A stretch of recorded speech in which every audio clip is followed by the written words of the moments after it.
Welcome to the love song by Alfred Prufrock, written by T.S. Eliot. Today, what we're going to do is use textual evidence to make an analysis of what the text says measured by four things. You're going to read the poem in its entirety. You're going to go back and review each stanza, and then you're going to determine what the text is saying.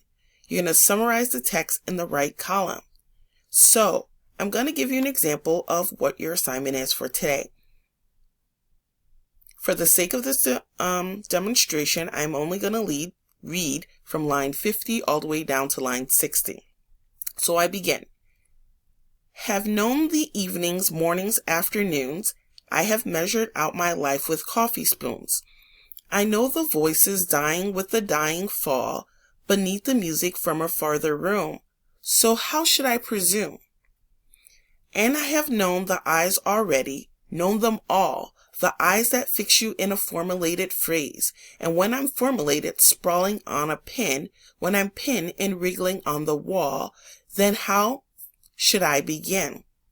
I got some things out of the poem, but I'm not really sure. So what I want to do is go back and review the first stanza that I read. In my head, I'm going to silently reread it and try to determine exactly what the author is trying to say, or the speaker, Alfred Prufrock, is trying to tell me.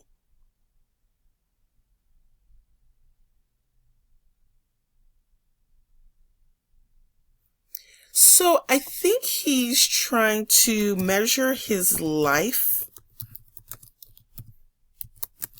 on a day-to-day basis. I don't believe he's literally measuring it to coffee spoons. I think that T.S. Eliot uses a lot of figurative language in his poetry, so I know it's not literally coffee spoons, but I know that people typically drink coffee on a day-to-day basis, so I'm going to assume that he's measuring to measure life on a day-to-day basis. I'm going to say his life. I know the voices dying with the dying fall beneath the music from further room. So I don't believe he's actually talking about death. I believe he's talking about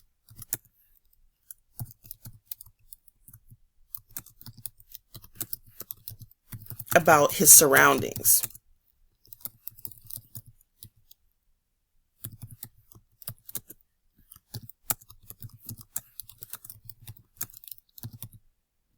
He wants to know how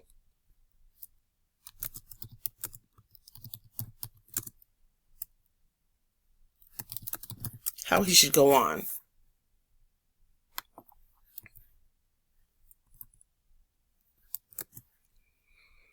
All right, I'm not quite sure, but that's what I got out of the stanza. So I'm going to move down to the second stanza that I read, and I've known the eyes already, known them all. The eyes that fix you in a formulated phrase. So people are looking at him. It seems he is used to this.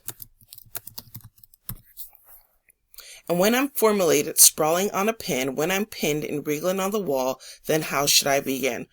So maybe he's questioning, what should he think when people are looking at him?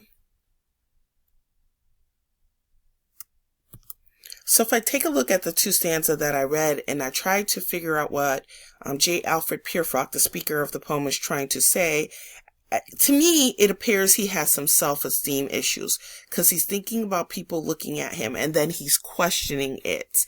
And then he's also taking a look at his life. So I'm going to go on and finish reading the passage so I can gain the message in its entirety. So again, you're going to read the poem in its entirety. You're going to go back and review each stanza. You're going to determine what the text is saying or what the author is trying to tell us. And then you're going to summarize the text in the right column, right over here.